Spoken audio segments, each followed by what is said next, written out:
ओम नमः शिवाय। जब भी हमारे जीवन में कोई कष्ट आता है ना, तो अक्सर हम उसे एक सजा, एक दंड समझ लेते हैं।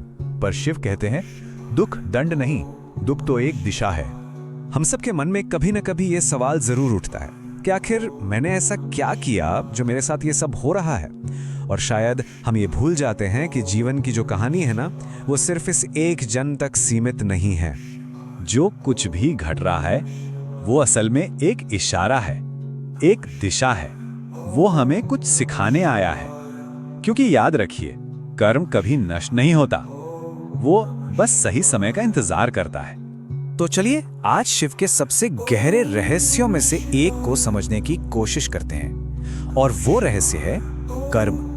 शिव पुराण कहता है कि कर्म से कोई बच नहीं सकता, पर हर कोई कर्म से ऊपर जरूर उठ सकता है। एक बात याद रहे, फल हमेशा दंड नहीं होता। कभी कभी फल एक सीख होती है, एक शिक्षा। जो हम आज झेल रहे हैं ना, वो या तो हमारे अतीत का कोई परिणाम है या फिर भविष्य के लिए एक तैयारी।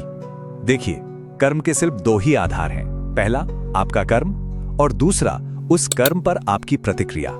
अगर आप अज्ञान में बिना सोचे समझे कोई कर्म करते हैं तो वो एक बंधन बन जाता है।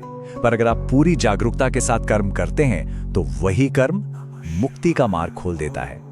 अक्सर क्या होता है, हम भावनाओं में बहकर कोई फैसला ले लेते हैं, गुस्से में कुछ कह देते हैं, अहंकार में किसी को चोट पहुंचा देते हैं, और फिर बाद में सोचते हैं कि मेरे साथ ही ऐसा क्यों होता है। शिव कहते हैं, जो बीज बोया है फल तो उसी का मिलेगा। पर उनकी करुणा भी अपार है। वो कहते हैं, अगर आज तुम समझ जाओ तो आज का दुख कल का वरदान बन सकता है। कर्म का दूसरा और सबसे जरूरी रहस्य है प्रतिक्रिया। आपके साथ क्या होता है ये हमेशा आपके हाथ में नहीं होता, लेकिन आप उस पर प्रतिक्रिया कैसे देते हैं ये पूरी तरह आपके हाथ में है। सोचिए, किसी ने आपका अपमान किया और आप शांत रह गए, तो आपने कर्म का एक पूरा चक्र तोड़ दिया। दुनिया आपको गिराने की कोशिश कर सकती है, पर आपकी प्रतिक्रिया ही ये तय करेगी कि आप टूटेंगे या और भी मजबूत बनेंगे। और यहीं से हमारी यात्रा एक नए मोड़ पर आती है। ये मोड़ है स्वीकार का। देखिए, स्वीकार कर लेना हारना नहीं है। स्वीकार कर लेना एक बहुत गहरी समझ है। जब आप जीवन को उसकी संपूर्णता में स्वीकार कर लेते हैं तो संघर्ष अपने आप थम जाता है, क्योंकि तब आप लड़ नहीं रहे होते, आप सीख रहे होते हैं। स्वयं महादेव इसका सबसे बड़ा उदाहरण है। याद है ना, समुद्र मंथन में जब विष निकला तो उन्होंने उसे पी लिया। क्यों?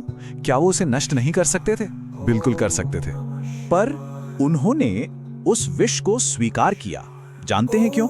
क्योंकि उन्होंने ये दिखाया कि कभी-कभी दूसरों की भलाई के लिए कष्ट सहना ही सबसे बड़ा धर्म है, और उसी स्वीकार भाव ने उन्हें नीलकंठ बना दिया। हमारे जीवन में भी अपमान, असफलता और अन्याय इसी विष की तरह आते हैं। अगर हम उसे क्रोध और घृणा में बदल दें तो वो हमें ही जला के राख कर देगा। पर अगर हम उसे धैर्य से स्वीकार कर लें तो वही विष हमारी सबसे बड़ी शक्ति बन जाता है। यही तो शिव का मार्ग है, परिवर्तन का मार्ग। पर कभी कभी जीवन में ऐसा पल भी आता है जब कोई तर्क, कोई ज्ञान काम नहीं करता। तब कर्म का अंतिम रहस्य सामने आता है, और वो है विश्वास। जब आपको कुछ समझ ना आए कि ये क्यों हो रहा है, तब विश्वास रखें। जब हर रास्ता बंद नजर आए, तब विश्वास रखें। जब लगे कि सब साथ छोड़ रहे हैं, तब भी विश्वास रखें। क्योंकि शिव कभी दूर नहीं जाते, दूर तो हम चले जाते हैं। महादेव कहते हैं, मैं तुम्हारे भीतर ही हूं, बस तुम्हें अंदर झांकने की जरूरत है। शांत होकर बैठो, उनका नाम लो, मौन में उतरो, तुम्हें हर सवाल का जवाब मिल जाएगा।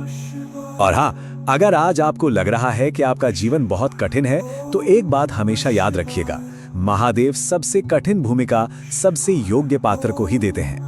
आपको चुना गया है, तोड़ने के लिए नहीं बल्कि गढ़ने के लिए। आपको गिराने के लिए नहीं बल्कि और ऊंचा उठाने के लिए। एक दिन जब आप पीछे मुड़कर देखेंगे ना, तो आप पाएंगे कि जो कुछ भी हुआ वो आपके विरुद्ध नहीं था, वो आपके लिए था। तो कर्म से डरे नहीं, कर्म को समझें। दुख से भागे नहीं, दुख को साधें, और हर परिस्थिति को महादेव पर छोड़ दें।